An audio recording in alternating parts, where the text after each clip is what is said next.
Fakultas Ekonomi dan Bisnis Universitas Kayu. Dalam video kali ini saya akan membahas materi tentang signal teori. Jadi langsung saja. Baik, signaling teori adalah teori yang menjelaskan bagaimana satu pihak atau pengirim sinyal memberikan informasi kepada pihak lain atau penerima sinyal untuk mengurangi ketidakpastian dan asimetris informasi dalam pengambilan keputusan. Teori ini pertama kali diperkenalkan oleh Michael Spence pada tahun 1973 dalam konteks pasar tenaga kerja, di mana pencarian kerja menggunakan pendidikan sebagai sinyal untuk menunjukkan kemampuan mereka kepada calon pemberi kerja. Dalam situasi di mana satu pihak memiliki informasi yang lebih banyak atau lebih baik dibandingkan pihak lain, sinyal digunakan sebagai alat komunikasi yang kredibel untuk menyampaikan informasi yang tidak terlihat secara langsung. Dengan demikian, signaling teori memainkan peran penting dalam membangun kepercayaan dan meningkatkan transparansi antara pihak-pihak yang terlibat. Selanjutnya, dalam dunia bisnis dan akuntansi, signaling teori sering digunakan untuk menjelaskan bagaimana perusahaan mengkomunikasikan kinerja dan prospek mereka kepada investor dan pemangku kepentingan lainnya.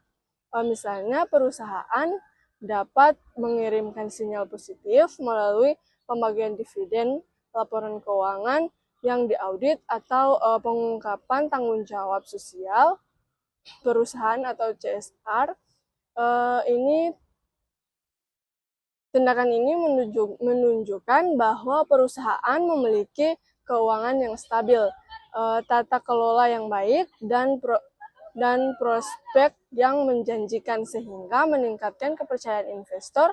Selain itu, biaya yang dikeluarkan untuk mengirimkan sinyal tersebut juga memperkuat kredibilitas informasi, karena hanya perusahaan dengan kondisi keuangan yang sehat yang mampu membiayai sinyal semacam itu. Dengan cara ini, signaling teori membantu mengurangi ketidakpastian dan mendorong pengambilan keputusan yang lebih baik. Konsep utama dalam signal teori yaitu yang pertama ada informasi asimetris, yang dimana situasi ini yaitu satu pihak yang memiliki informasi yang lebih banyak atau lebih akurat dibandingkan pihak lainnya, sehingga mendapatkan ketidakseimbangan dalam pengambilan keputusan. Selanjutnya, dalam konteks signaling teori, informasi asimetris sering terjadi di pasar, di mana penjual atau manajer memiliki pengetahuan lebih dalam mengenai kondisi internal suatu perusahaan dibandingkan investor atau pembeli. Ketidakseimbangan ini dapat menimbulkan ketidakpastian dan meningkatkan risiko pengambilan keputusan yang salah. Misalnya, manajemen perusahaan mengetahui kondisi keuangan dan prospek bisnis mereka, tetapi investor hanya dapat menilai dari informasi publik yang terbatas, seperti laporan keuangan atau pengumuman resmi. Selanjutnya, karena informasi yang tidak seimbang ini, pihak yang memiliki lebih sedikit informasi seringkali bergantung pada sinyal yang diberikan oleh pihak yang lebih tahu, di mana untuk membuat keputusan.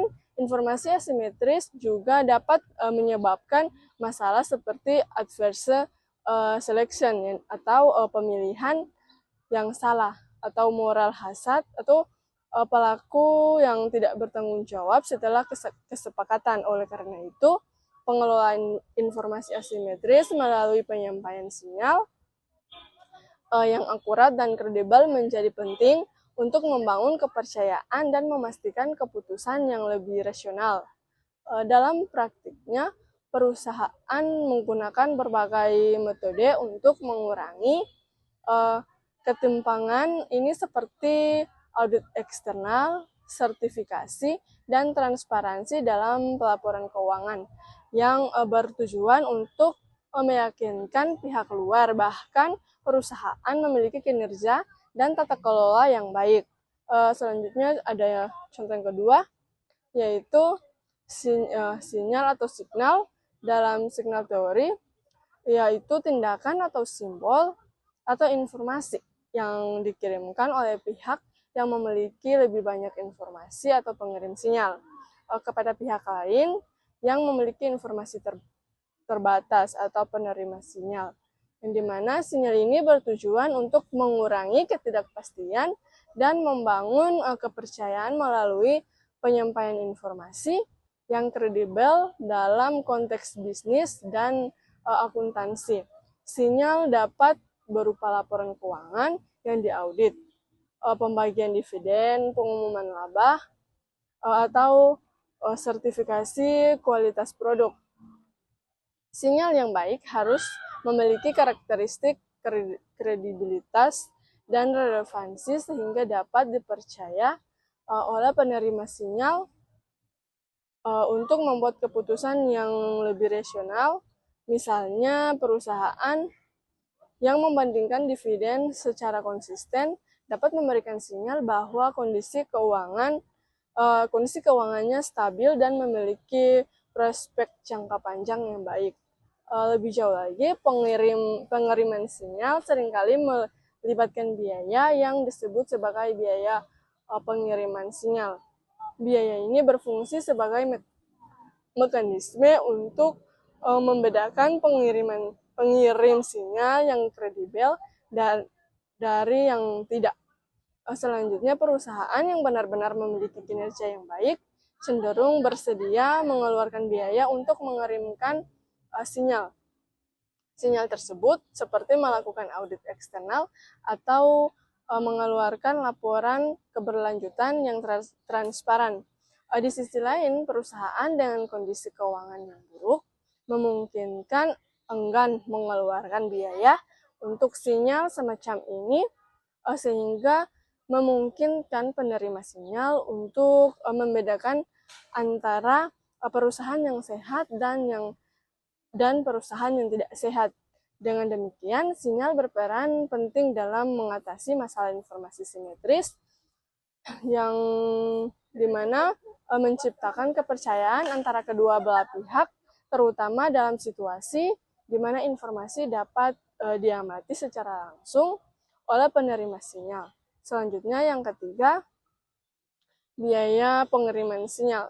Dalam signaling teori merujuk pada pengorbanan atau investasi yang dikeluarkan oleh pengirim sinyal untuk membuktikan kredibilitas informasi yang disampaikan. Biaya ini memastikan bahwa hanya pihak yang benar-benar memiliki kualitas atau informasi yang baik yang bersedia memberikan sinyal, sehingga meminimalkan kemungkinan informasi yang menyesatkan. Dalam konteks bisnis, biaya ini dapat berupa audit eksternal, sertifikasi kualitas, dan pengeluaran untuk kegiatan tanggung jawab sosial perusahaan atau CSR. Misalnya, perusahaan yang melakukan audit eksternal menunjukkan bahwa mereka siap mengeluarkan biaya untuk memastikan laporan keuangan mereka akurat dan dapat dipercaya oleh investor. Hal ini memperkuat kepercayaan dan mengurangi ketidakpastian dalam pengambilan keputusan. Selanjutnya, biasa pengiriman sinyal itu juga berfungsi sebagai mekanisme pemisah atau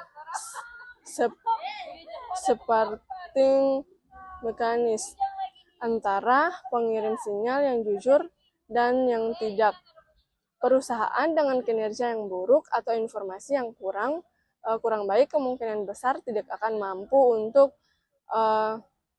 mampu atau tidak bersedia membayar biaya yang tinggi untuk memberikan sinyal yang sama, karena tindakan tersebut akan merugikan mereka secara finansial tanpa memanfaatkan yang sebanding. Tanpa manfaat yang sebanding. Oleh karena itu, penerima sinyal cenderung lebih mempercayai sinyal yang melibatkan biaya yang tinggi karena dianggap sulit untuk dipalsukan. Dalam jangka panjang, biaya ini membantu membangun reputasi dan kredibilitas yang penting untuk mempertahankan kepercayaan investor dan pemangku kepentingan lainnya. Dengan demikian, biaya pengiriman sinyal menjadi alat yang efektif untuk mengatasi masalah asimetri informasi dan meningkatkan transparansi di pasar. Selanjutnya, yang keempat ada interpretasi oleh penerima sinyal dalam signaling teori, yaitu proses di mana pihak menerima sinyal atau penerima menilai, memahami, dan mengevaluasi informasi yang disampaikan oleh pengirim sinyal. Proses ini sangat penting karena efektivitas sinyal bergantung pada bagaimana penerima memproses dan mempersepsikan informasi tersebut. Penerima sinyal akan menilai apakah sinyal tersebut dipercaya berdasarkan kredibilitas pengirim dan biaya yang dikeluarkan untuk mengirimkan sinyal. Misalnya, investor akan menafsirkan pembagian dividen sebagai indikasi bahwa perusahaan memiliki arus kas yang stabil dan prospek keuangan yang baik. Jika sinyal dianggap konsisten dan relevan, penerima akan merespon secara positif, seperti dengan meningkatkan investasi atau memperkuat hubungan bisnis. Selanjutnya, namun penerima sinyal juga harus waspada terhadap sinyal yang menyesatkan atau informasi yang tidak sepenuhnya akurat.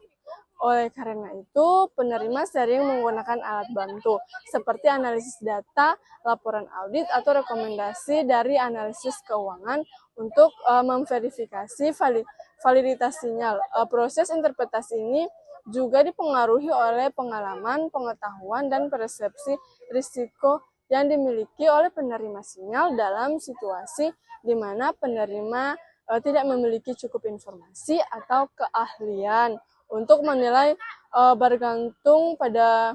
untuk menilai sinyal. Mereka mungkin bergantung pada opini yang dimana tergantung pada pihak ketiga yang lebih kredibel. Dengan demikian, kemampuan penerima dalam menginterpretasikan sinyal secara efektif sangat menentukan keberhasilan komunikasi antara pengirim dan penerima, serta berperan penting dalam pengambilan keputusan yang lebih akurat dan mengurangi ketidakpastian. Contoh signaling teori yaitu dalam akuntansi dapat dilihat dalam praktik perusahaan yang menggunakan laporan keuangan yang diaudit sebagai sinyal untuk menunjukkan transparansi dan kredibilitas kepada investor. Laporan keuangan yang telah diaudit oleh pihak eksternal memberikan jaminan bahwa informasi keuangan yang disajikan akurat dan sesuai dengan standar akuntansi yang berlaku. Proses audit ini juga melibatkan biaya yang signifikan, sehingga perusahaan yang bersedia mengeluarkan biaya tersebut menunjukkan komitmen mereka terhadap integritas dan kejujuran dalam laporan keuangan. Investor akan menafsirkan sinyal ini sebagai indikasi bahwa perusahaan tata kelola yang baik akan manage yang baik dan manajemen yang dapat dipercaya, yang pada akhirnya menerima kepercayaan mereka untuk berinvestasi. Contoh lain dalam akuntansi adalah pengumuman pembagian dividen sebagai sinyal positif mengenai prospek keuangan perusahaan.